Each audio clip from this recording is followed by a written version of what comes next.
I spend a lot of time casting, but I've always got a pretty good eye for who I might want. Either I haven't seen them, but when I see them, I know this is interesting, this is it. This cast is very sweet and very giving and very supportive. The caliber of performers that are on this is sort of amazing. They're all really great to work with. There's definitely a lot of great characters that you really care for. I'm really blessed to be amongst this cast. To the Covenant! Woohoo! The whole cast is a real collection of thoughtful, creative actors, but ultimately, at the end of the day, they're very playful. So take to take, it's always different and interesting.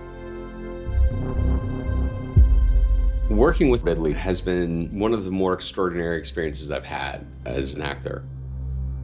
His creative engine is on all the time, and it's fascinating. There has been some damage to the ship.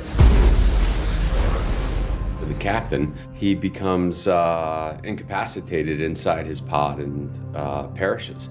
And that leaves Orym as the commander and the captain. I can't think of any other way to say it than to say it, but we have suffered a monumental tragedy. And I'm gonna do the best that I can to live up to Jacob's his fine example as your captain. But he will be sorely missed.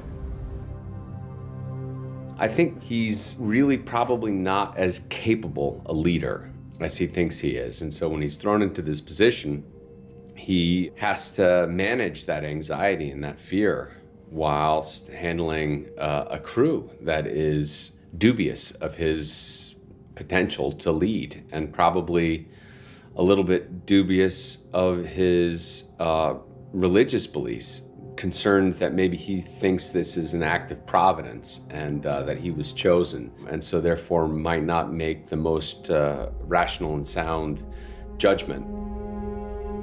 They disobeyed a direct order.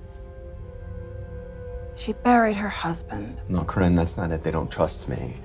And they don't trust me for the same reason the company didn't trust me to lead this mission, because you can't be a person of faith and be counted on to make qualified, rational decisions.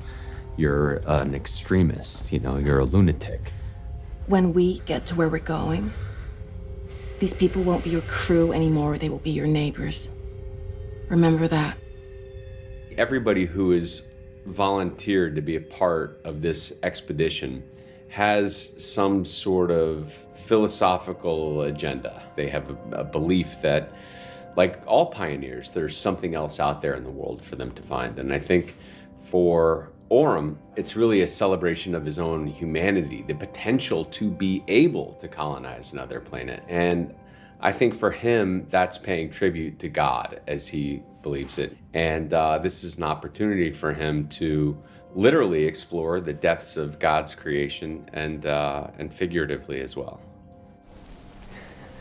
It's not such a bad landing site after all, huh? We've got the housing units right over there, civic complex beyond the burn.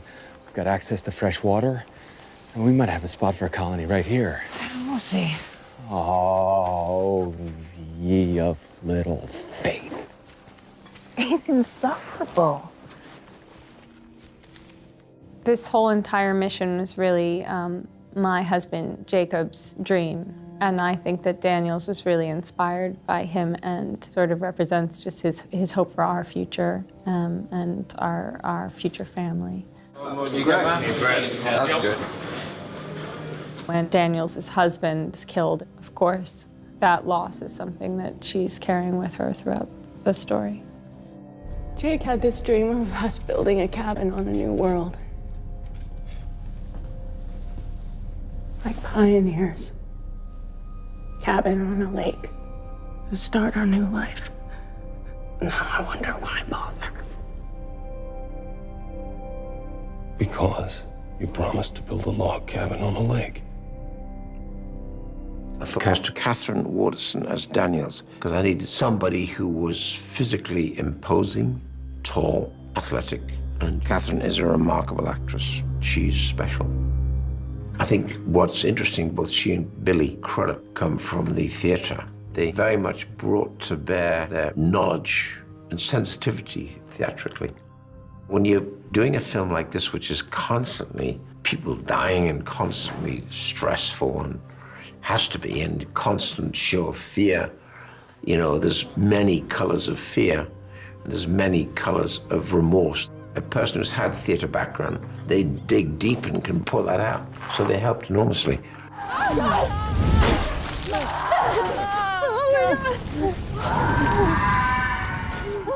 I feel it really has always portrayed women in a complete and honest way. It's very rare to find a director who is both an extraordinary leader and a wonderful collaborator. Let her decide. I thought you made a good decision. Actually, I really thank you. Let me talk first. Hang on. You made an interesting choice there because you arrived at a realization it was slower and you backed off. I kind of like that. Catherine, she's incredible in the way that she moves through her work and her commitment to every single detail. I feel like I've been really kind of just watching a lot and learning a lot. Catherine, she's got big boots to step into, and she absolutely has done it.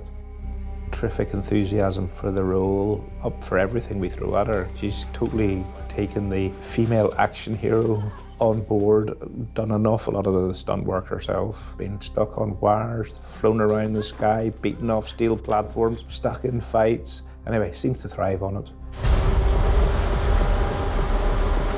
The physicality is great, but what's the effort doesn't overcome the tension.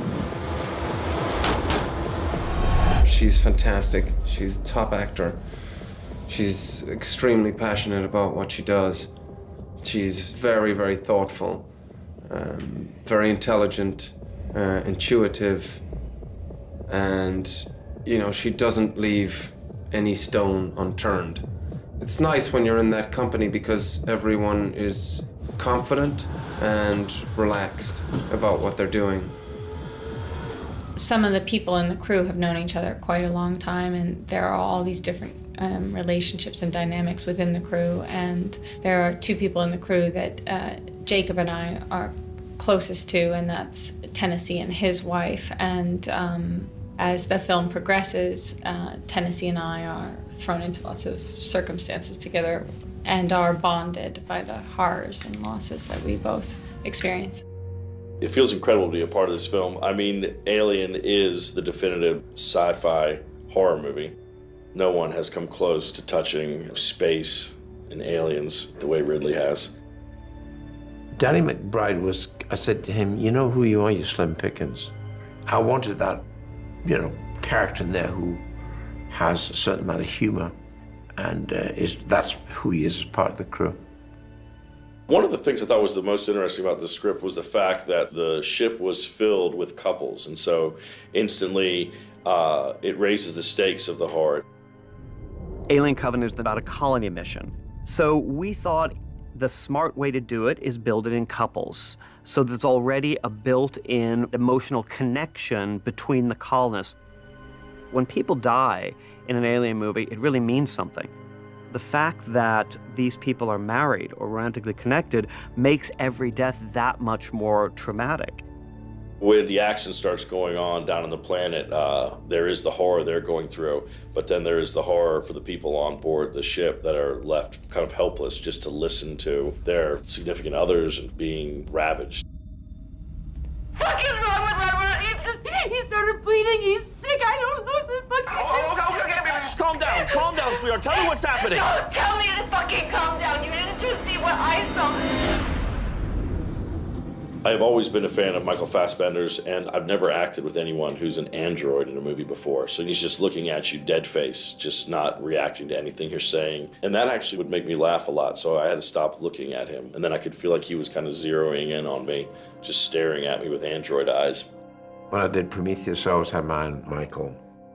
Partly because Michael is a very great actor, but at the same time he's got a great sense of humor. I have fun working with him, so that, which is really important, that you better have fun, otherwise it gets boring. So I'm nearly always looking for that side of Michael, which is mischievous.